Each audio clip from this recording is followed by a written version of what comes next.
Pat was a good guy. He had some issues with alcohol abuse, Yeah. and those were well documented. Yep. But uh, Pat, in my view, was the most gifted counterpuncher that we've ever had in broadcasting. Without Pat, there would not have been a John Madden, Yeah. because Pat had this unique ability to let John, and the producer and director of their show, both at CBS and Fox, I mean, they'd let John go anywhere. And Pat would hit just the right line and bring back John, it's 3rd and 10, something like that. And Madden came back. And I was lucky. I was past number 2 for a long time.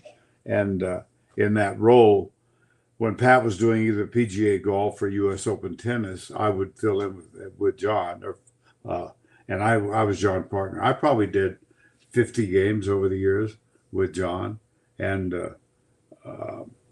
got to know John quite well, and knew his producer was a guy named Bob Stenner, who lives in Los Angeles, and his director was Sandy Grossman, who's passed away. But those two also, I mean, the combination of Bob Stenner, Sandy Grossman, and Pat Summerall helped make Madden Madden. And then you also you worked with Pat on the Masters as well. Yeah, I did. Pat, for the longest time, up until '74, was the anchor at 18 with, well, first of all, with Kenny Venturi, and mostly with Kenny Venturi, and then my first Augusta was in '83, and I was at ABC Sports for 8 years, '74 to '80, 82, and then got the call. I got one of those calls that, if it hasn't come to you, Brendan, it will someday. We're moving in a different direction. And Sure. the guy who told me that was a guy named Chuck Howard.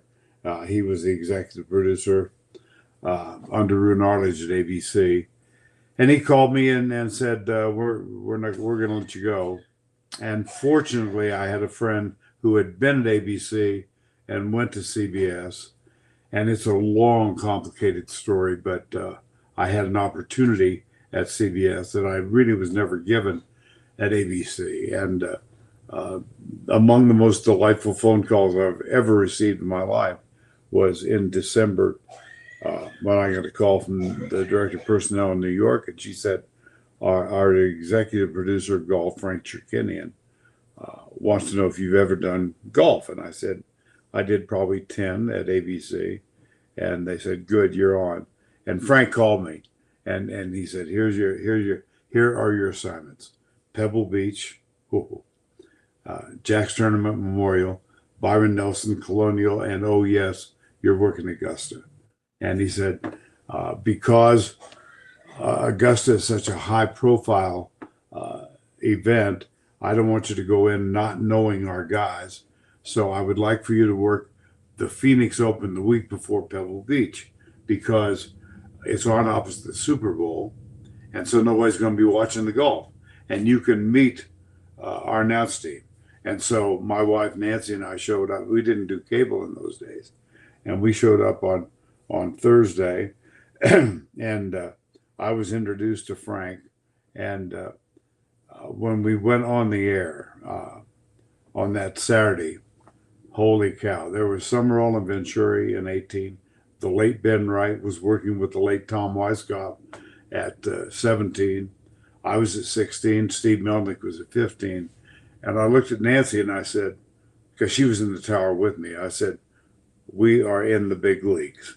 And indeed, that association, I mean, the move to CBS was the best thing that ever happened to me. And then doing golf with that crew as long as I did.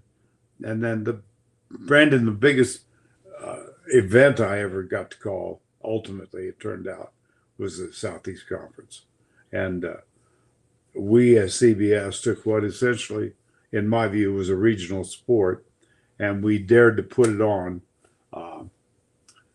as a national telecast. Now, the fact that you had Alabama and Auburn and Georgia and Florida and Ole Miss, that kind of helped.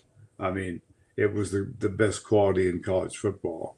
But we did a national broadcast every week, and I only had two partners in the 17 years, Todd Blackledge for 6 and Gary Danielson for the last 11.